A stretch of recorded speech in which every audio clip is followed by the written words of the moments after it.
Hello, everyone. Welcome to my presentation on the practice of swearing of the among the group of college students in the urban area of Vietnam. Swearing seems to be a really common phenomenon in the daily conversation of young people, yet it is labeled as stigma according to some social norms. I want to look at the young people perception toward this phenomenon. I aim to answer three questions. Why do people swear? The second one is, what does the practice of swearing look like? And the final one is, what are the language ideologies adopted toward profanity? After analyzing the data, I uphold an argument. Profanity is flexibly and strategically used as an expressive tool that is subject to language ideologies and framing of the context. There are three main theoretical frameworks. The first one is language ideology. Language ideologies are people's perception towards language registers and language use. It influences the way people use language and how they choose to talk, their judgment on the etiquette. Different people will have different language ideologies. This research focuses on people's language ideologies towards profanity and the reasons behind those ideologies. The second framework is frame analysis, introducing by Irving Goffman. Goffman introduced the frame analysis as the study of human experience and current situation involvement. It explains how context plays a significant role in how people perceive the reality of the situation. Frame is the situation that is built up for people to act upon the rules of context. This ethnography looks at the way people adjust their swearing habit and abide by their language use in accordance with different contexts. It also touches on how people frame the conversation to gain their communication purposes. And the final framework is code switching. It is the individual's switch between two or more language varieties in different contexts. It can be multilingual, the switch between different languages, or monolingual, the switch between the language register and language use of one within one language. The practice of code switching is performative to fit into the social etiquette of the context. People this research will focuses on how people reduce or adopt the use of profanity according to different contexts. In terms of the method, there would be two main methods. The first is the interview, and the second is observation.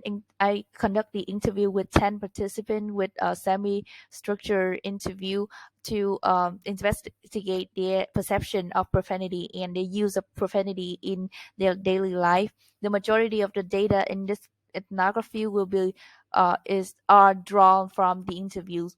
Observation, I attend the settings where college students choose to gather around in groups such as restaurant, school, pantry, and sandbox. Um, the data will appear suddenly in places that I did not expect, such as the library, the classroom, the common area of the school campus. So here are the findings of the observation. Uh, the next of the video will divide it into three sections. The first is the purpose of swearing adopted by the young people. The second is the perception of swearing, and finally is the context of swearing. In terms of purpose of the swearing, the most common purpose of profanity is emotional expression. It could be used to express the positive and negative feelings, such as surprise, joy, excitement, or sad, angry. It is worth noting that the feeling expressed are often on the extreme level that they lead to the abrupt use of curse word. The second use of profanity is it can be used as a vibe moderator of the conversation. Some participants say that they would use curse word to de-escalate the tension if they feel that the conversation is becoming serious. Likewise, they would avoid using the curse word and only speak formal, proper sayings if they want to set a cold tone or to imply that they are serious. On the other end of the spectrum, some people intentionally use profanity to strengthen their seriousness of the talk. The reaction they receive were to their expectation. The hearer interpret the profanity as a warning and adjust their attitude align with the tone of the conversation. We could see that such practice is a kind of metaphorical code switching when the speaker actively use the code of profanity to frame the situation, and the hearer can would also perceive the situation differently when the the the profanity is used. Language ideology, we could from the example above, we can see that the language ideology, such as how they and other in the conversation view profanity, and framing, such as how people act upon the tone of the conversation, and how the speakers strategically use profanity to frame the conversation, are at play here. Language ideology affect the way people use profanity to frame conversation. Um, Contrary to my assumption, only one person reported that they intentionally swear to fit in a group that uses profanity. They would observe the tendency of profanity within that group and adopt the practice. The act of swearing here is strategic. Even though the speaker feels strange and unusual at first, it it it uh it kind of goes away when there's a celebration of other member in the group would nurture the practice of swearing. The interviewees share that I did feel weird the first time I cursed in front of them, a bit try hard, but then their reaction was like, "Oh, you swear," with a surprising happy tone, which immediately eradicated the awkward feeling I had the moment before. Um, no one reported that they swear to insult other people. The main reason was that they do not want to insult people with the word that is a repulsive.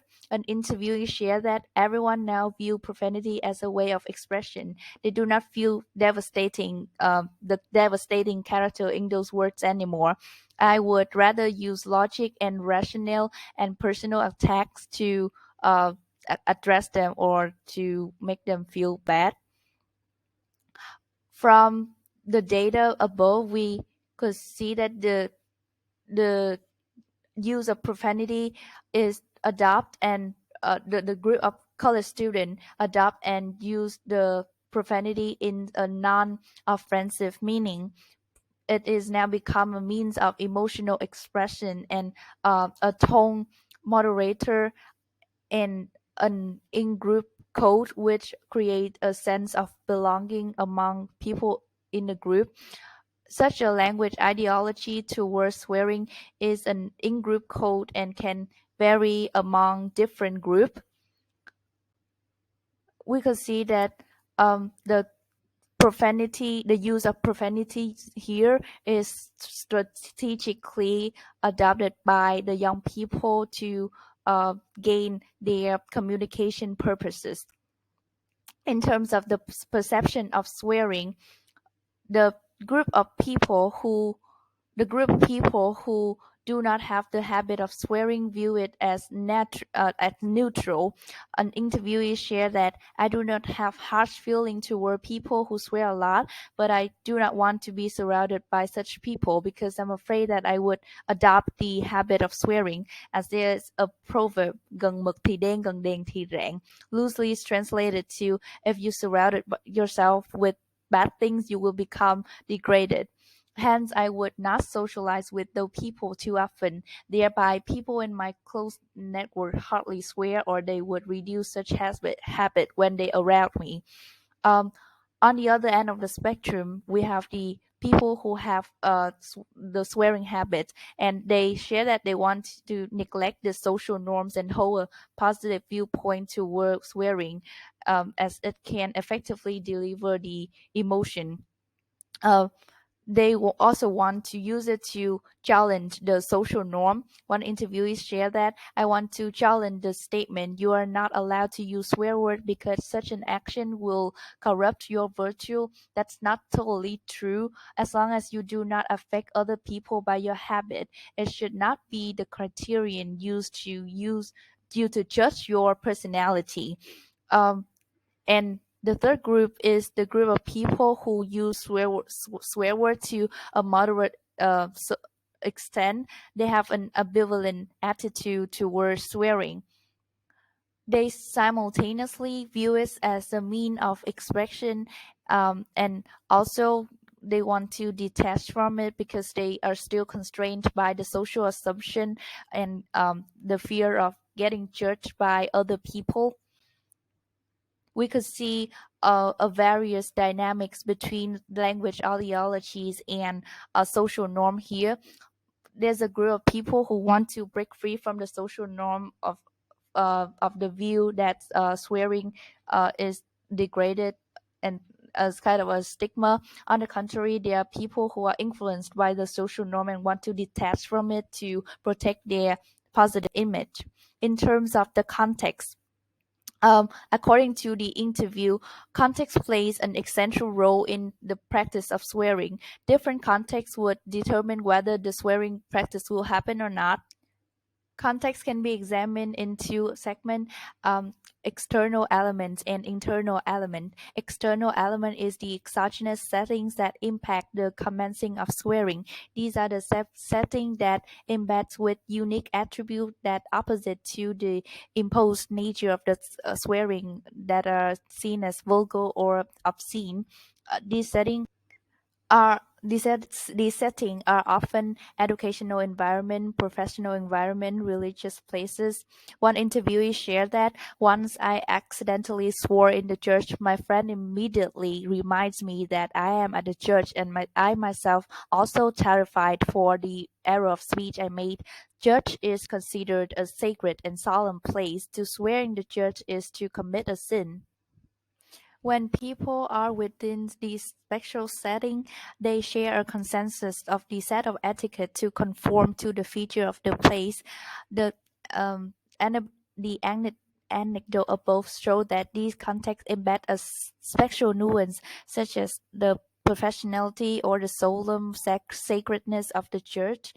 Although some interviewee want to challenge the social norm, they still have to abide by the rules of the context and settings, which despise profanities and associated with sins or vulgarity, because it refers to genital organs and sexual action.